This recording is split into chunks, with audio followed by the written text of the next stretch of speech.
Bueno, ya estamos en nuestra mesa constituyente. Nos acompañan como cada jueves los abogados especialistas en materia constitucional, Miriam Enríquez, decana de la Facultad de Derecho de la Universidad Alberto Hurtado. Muchas gracias por venir. Y también Sergio Verdugo, académico de la Universidad del Desarrollo. Porque claro, la verdad es que no estamos hablando precisamente del plebiscito en sí, sino que ya estamos en materia constituyente y ustedes probablemente también se han dado cuenta que el debate prácticamente se adelantó, Miriam. Sí, ¿Lo ves también así? Se adelantó, estamos totalmente concentrados en el plebiscito, que va a ser el 25 de octubre. En esa oportunidad la ciudadanía va a tener la alternativa de definir si quiere una nueva constitución y también va a definir cuál es el órgano que deberá redactarla.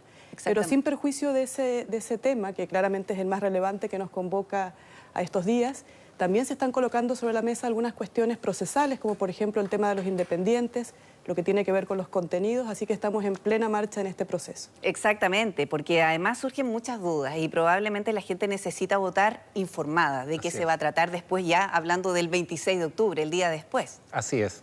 Estamos discutiendo lo que va a pasar en la elección del próximo año, porque es importante que las personas tengan la información completa antes de poder aprobar o rechazar lo que va a suceder el próximo año. Yo creo que sería muy crítico si siguen habiendo reformas después de la elección, ¿no? Que es un escenario que eventualmente podría ser posible. Podría ser posible si es que ganara el rechazo, en ese caso. Si es que ganara o incluso el apruebo.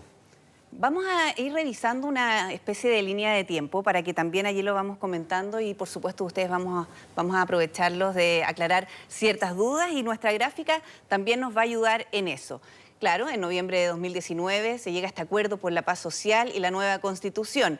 Y vamos a pasar a revisar el siguiente porque definitivamente es lo que nos hemos concentrado ya en este último tiempo. 25 de octubre, este plebiscito constituyente, en donde, claro, las personas quieren ejercer su derecho a sufragio, pero también, por otro lado, ha estado la polémica entre si pueden votar aquellos que están enfermos de COVID-19. Lo cierto es que podrían ejercer su derecho a sufragio, pero definitivamente si lo hacen, incluso podrían ser detenidos después de sufragar. Así es. En realidad, el derecho a sufragio de las personas que están contagiadas de COVID no se suspende por razón justamente de la enfermedad. Sin embargo, hay una norma sanitaria, la cuarentena justamente, que le impide salir de su casa para cumplir con esta función. De facto no lo podría hacer.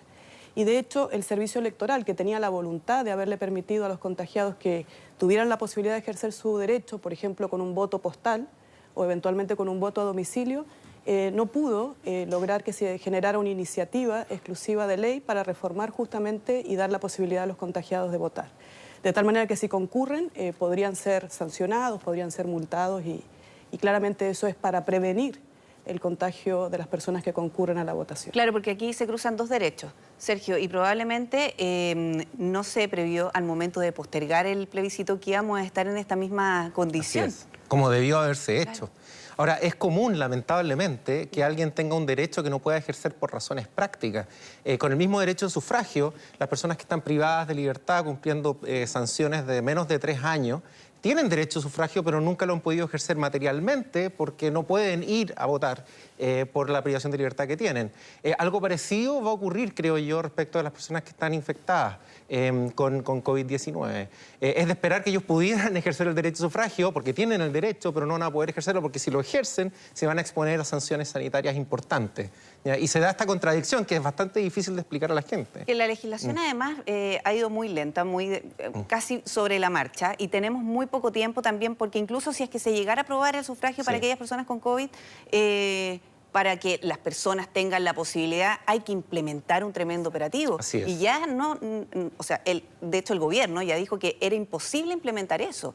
Estamos muy encima y no es bueno, no es razonable estar legislando rápido en materias electorales, que son materias tan delicadas y que están sujetas a tantos intereses que pueden ser muy mezquinos.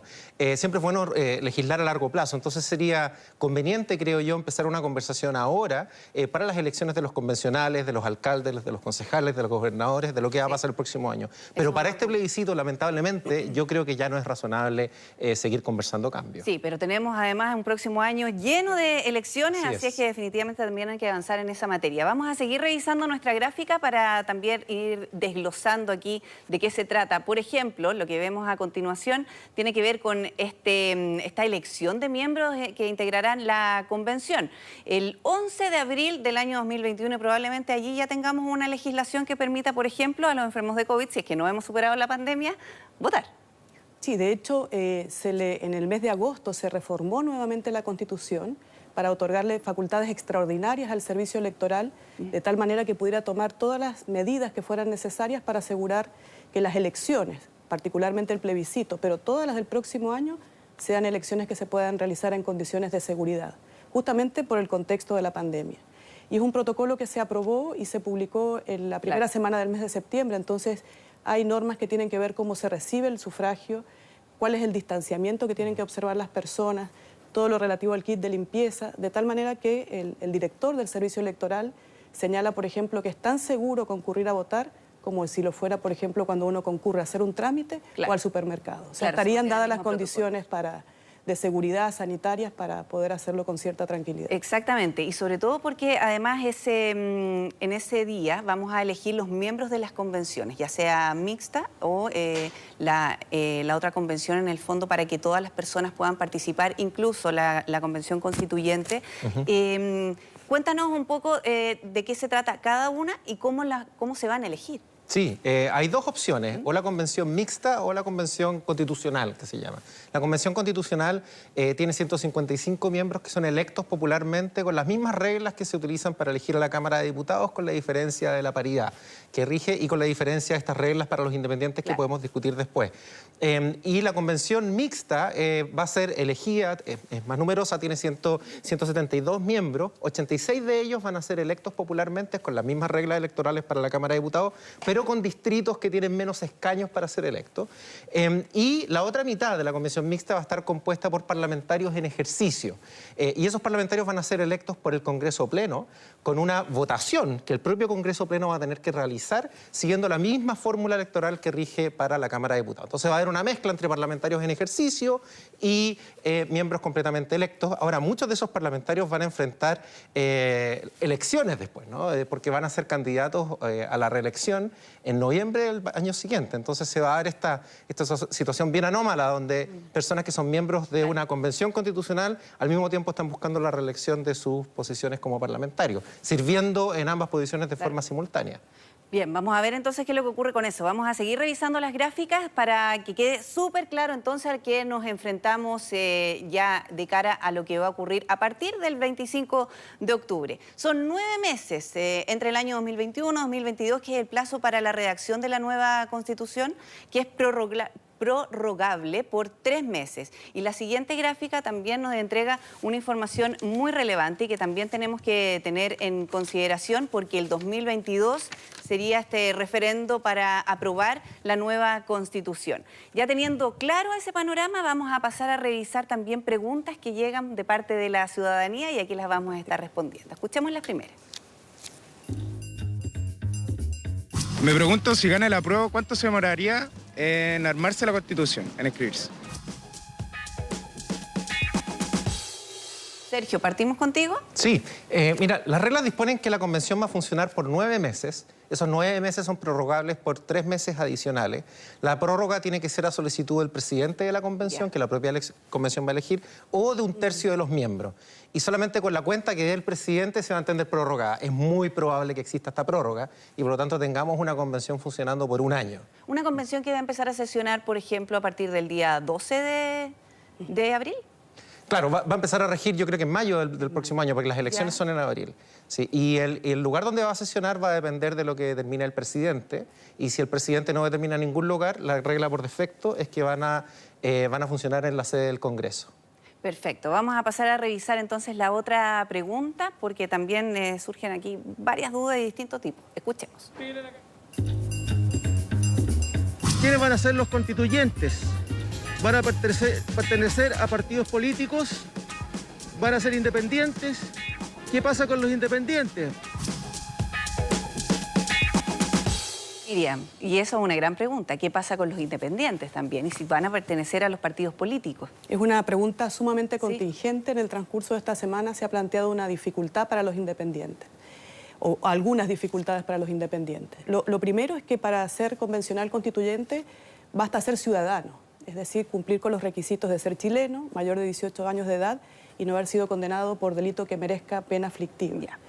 Por otro lado, la Constitución, la reforma del año pasado, estableció que ciertas autoridades no pueden ser candidatas a convencionales constituyentes, salvo que cuando inscriban sus candidaturas cesan en esas funciones. Por ejemplo, los ministros de Estado, los subsecretarios, por decir algunos concejales, alcaldes, en fin. Por lo tanto, cualquier persona podría ser candidato o candidata a la convención constituyente, ya sea la mixta o la convención constitucional. Los candidatos pueden ser representantes de partidos políticos, como también pueden ser independientes. Una reforma del mes de marzo de este año planteó facilidades para que los independientes puedan participar en el proceso. Particularmente la facilidad tiene que ver con que pueden formar listas electorales exclusivamente los independientes, y en ese caso entonces competir en igualdad de oportunidades en principio, así está establecido en la Constitución y en esa reforma, con aquellos candidatos que sean parte de partidos políticos. Sin embargo, se han planteado dos cuestiones que se han relevado como complejas o dificultosas. Se le aplican las mismas reglas que para la elección de los diputados y eso es importante tenerlo a la vista. Una dificultad que se ha planteado y que ha supuesto un par de propuestas de esta semana de reforma a la Constitución nuevamente, es que el umbral que se tiene que alcanzar por los independientes es muy elevado. Cada uno individualmente 0,4% del padrón que hubiera votado la elección de diputados anterior, claro, en el distrito, y o 1,50, 1,5 para el caso de la lista completa. Hay un grupo de independientes que ha planteado que esa es una dificultad, pero que se podría sobrellevar. Sin embargo, la dificultad radica esencialmente en la inscripción de las candidaturas presencialmente ante notario. Y esa dificultad tiene que ver justamente con el contexto de la pandemia, porque es poco probable que las personas estén dispuestas, por razones de cuidado y eventualmente por limitaciones a su libertad de circulación, de concurrir ante un notario con el objetivo de poder patrocinar una candidatura independiente. Entonces, ciertos grupos de independientes, creo que el más relevante es Independientes No Neutrales, ha señalado esta dificultad, la ha puesto sobre la mesa, se han gestado estos proyectos de reforma con el objetivo de que se iguale la posibilidad de que se puedan, por ejemplo, patrocinar candidaturas ante el servicio electoral con firma electrónica. ¿Y todavía estamos a tiempo de hacer ese cambio? Para entregarles estamos bien encima. Si es que hay voluntad política suficiente, se puede hacer ese cambio. Uno de los principales problemas es que es muy costoso reunir tantas firmas en términos de dinero, de logística, ¿no? Pero una firma digital podría eventualmente corregirlo, pero necesitamos voluntad política, porque para esto se requiere un acuerdo político bastante amplio.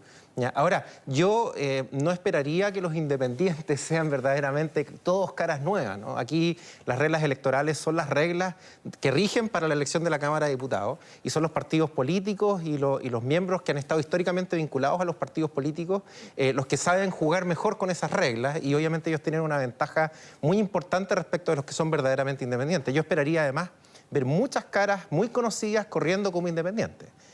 Corriendo no por partidos políticos, sino que por fuera. Y también partidos políticos adheriéndose a tener en sus listas candidatos independientes dentro de ellos. A mí me gustaría también explicar que es importante en una democracia representativa tener partidos políticos fuertes, tener partidos políticos sólidos, y esto es una oportunidad para que los partidos vayan empezando a recuperar la credibilidad que han perdido. Y por eso no tenemos necesariamente nosotros que pensar que con los independientes vamos a corregir este problema, todo lo contrario, tener muchos independientes puede ser un problema. Ahora, este proceso en sí es un proceso que es muy pro partido, ¿no? Es un proceso que privilegia a las élites, porque los procesos constituyentes conducidos por asamblea están diseñados para eso también, son reglas electorales. Lo que pasa es que aquí se juntan dos cosas, que finalmente esta posibilidad de nueva constitución nace de una demanda ciudadana y que participen solo los políticos, probablemente eso es lo que choca a muchas personas. Pero hay elecciones, ¿no? Y si hay elecciones, hay políticos. Eso es inevitable. Si queríamos una asamblea ciudadana, debíamos haber tenido un sistema para elegir a los convencionales por sorteo, habían otros mecanismos disponibles, pero esos mecanismos quedaron fuera del acuerdo. Hoy día lo que tenemos es un acuerdo donde van a participar los políticos. ¿Por qué? Porque las elecciones requieren eso. Claro, fueron elegidos por la ciudadanía, además. Así es. Claro. Vamos a revisar otra pregunta para que también la vayamos respondiendo aquí en el estudio. La duda que tengo es que si sale la comisión mixta, es cómo se van a elegir los parlamentarios, a través de qué forma. Sergio, partimos contigo. Sí, la convención mixta va a ser determinada la mitad por la ciudadanía en elecciones y la otra mitad por el Congreso en una institución llamada el Congreso Pleno, donde las dos cámaras se reúnen y funcionan como si fuera un solo órgano. Ya. Entre ellos van a tener que presentar listas y van a votar, ¿ya? Y la fórmula electoral Van que va a votar regir... entre ellos. Entre ellos, en ese Congreso Pleno. ¿Ya? Y van a votar por 86 escaños que tienen que llenar para la convención mixta. Ahora, en esa votación se van a observar la misma fórmula electoral que rige para elegir a los parlamentarios, que esta regla de fórmula proporcional DONT, que se suele llamar. Ahora, ¿la paridad de género aquí está asegurada o no? No, no está asegurada. De hecho, nuevamente la reforma del mes de marzo planteó la posibilidad de que la Convención Constitucional tuviera una conformación equilibrada entre hombres y mujeres y por lo tanto generó una serie de diseños que permitieran esa alternativa, esa posibilidad. Por lo pronto, que todas las listas de candidaturas estuvieran integradas por hombres y mujeres dispuestos de manera alternada. Una mujer primero, un hombre, una mujer, un hombre. Y luego también, una vez que se haya realizado la elección, en el evento, por ejemplo, que en un distrito que elige 4, tendrían que elegirse 2 mujeres y 2 hombres, y eventualmente en un distrito que se eligen 5 y hubiera, digamos, una diferencia favorable a alguno de los sexos, se tendrá que compensar. Se habló en ese contexto de la corrección. Eso aplica plenamente la paridad en la Convención Constitucional, únicamente. Y aplica a la parte elegida de la Convención Mixta Constitucional. Difícilmente podría lograrse un resultado paritario en la Convención Mixta Constitucional en la parte de los parlamentarios, porque ni aun cuando todas las diputadas y senadoras fueran elegidas, llegarían a constituir esa mitad que se requiere para que sea paritario. Ese es un punto, porque finalmente es lo que tenemos. Vamos a revisar la siguiente pregunta que está muy relacionada con lo que estamos conversando. Me gustaría saber cómo se va a hacer para respetar la paridad de género en ese plebiscito. Bueno, eso es súper importante, porque Sí. finalmente el número de mujeres que hay en el Congreso probablemente eso impida tener esta paridad exacta. El Congreso, mira, me puede corregir si me equivoco, pero entiendo que el Congreso tiene 1/3 de parlamentarias mujeres. Claro, no alcanza el Entonces tercio. no alcanza sencillamente. Ahora, la paridad es para la elección que vamos a tener en abril, no para el plebiscito que vamos a tener ahora, donde elegimos opciones, no personas. ¿Ya? Entonces, difícilmente se va a conseguir la paridad en la convención mixta y en la convención constitucional sí va a haber paridad. Ahora, hay que recordar también que hay algunos distritos que eligen un número impar de escaños, entonces puede que haya diferencias, o sea, no va a ser una paridad completamente exacta de 50% hombres, 50% mujeres, por este número impar que tienen algunos de los distritos, ¿ya? Pero sí la diferencia va a ser muy baja.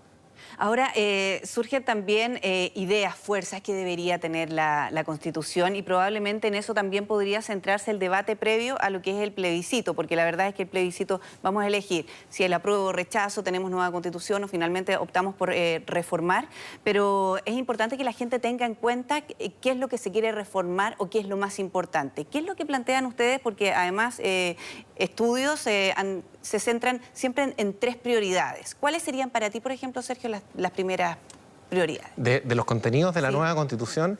Mira, aquí hay muchas diferencias en general. Sí. A mí me gustaría que hubiese una reformulación de la forma de gobierno, el sistema presidencial.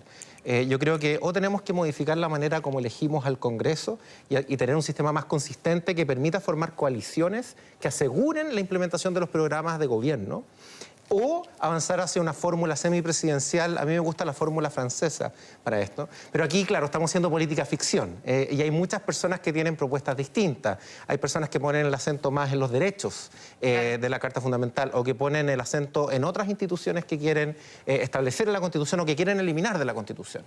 Por ejemplo, yo no creo que no tiene ningún sentido que la Constitución tenga un capítulo destinado al Consejo de Seguridad Nacional. Eso lo podríamos eliminar fácilmente y yo creo que va a haber un acuerdo en ese sentido. Pero va a haber otros capítulos donde van a haber muchas más discrepancias. Sí, y otro punto también es el Estado subsidiario, que también se ha debatido mucho. Exactamente. Yo quisiera retomar la pregunta de la señora porque ella preguntaba cómo se permitirá la paridad de género en el plebiscito. Ya.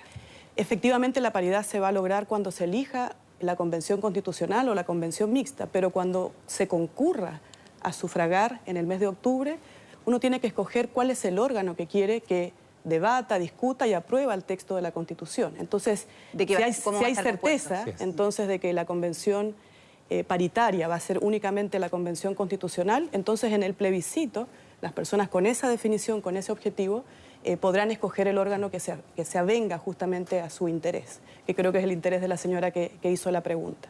Probablemente también una convención paritaria podrá representar los intereses de las mujeres. Y desde esa perspectiva, yendo particularmente a tu pregunta, yo creo que es muy importante que una nueva constitución establezca, por ejemplo, una igualdad de género, que establezca una democracia paritaria. Y eso va a suponer que se reconozcan ciertos derechos con un titular específico que sean las mujeres en la Constitución y también que se distribuya el poder de tal manera que las mujeres puedan acceder en igualdad de condiciones, no solamente votar, sino ser elegidas para cargos de elección popular en igualdad de condiciones que los hombres, volviendo, digamos, en la línea de la paridad. También, desde mi perspectiva, habrá que reformular cómo se organiza el poder. Creo que el poder está especialmente concentrado en la Constitución actual en el presidente de la República y bien convendría equilibrar las atribuciones, por ejemplo, con el Congreso Nacional, y eso requeriría reformular el régimen actual de gobierno presidencialista, por ejemplo, combinando elementos del régimen parlamentario, semipresidencial, etcétera. Creo que también uno de los temas que va a estar sobre la mesa va a ser cuál es el rol del Estado, un rol subsidiario o no, y eso va a impactar claramente también en cómo se consagran ciertos derechos constitucionales. Sergio lo decía recién, eventualmente nadie discute que van a estar previstos en la Constitución los derechos civiles y políticos, por ejemplo, la libertad de expresión, las libertades religiosas, el derecho de propiedad, probablemente se establezcan y se perfeccionen. El debate está en relación con los derechos sociales. Y en mi opinión, los derechos sociales en este contexto probablemente debieran salir fortalecidos, debieran ser regulados en la Constitución e incluso debieran ser exigibles en su ejercicio y en su cumplimiento. Miriam Enríquez y Sergio Verdugo, ambos abogados, muchas gracias por habernos acompañado en esta mesa constituyente una vez más. Así es que vamos a seguir hablando de este tema definitivamente ya en las próximas semanas. Muchas gracias, Andrea. Muchas gracias. Bien, y cuando siga avanzando la hora, son las 11 de la mañana con 29 minutos. Vamos a hacer una pausa y ya estamos de regreso en Mega Noticias Alerta.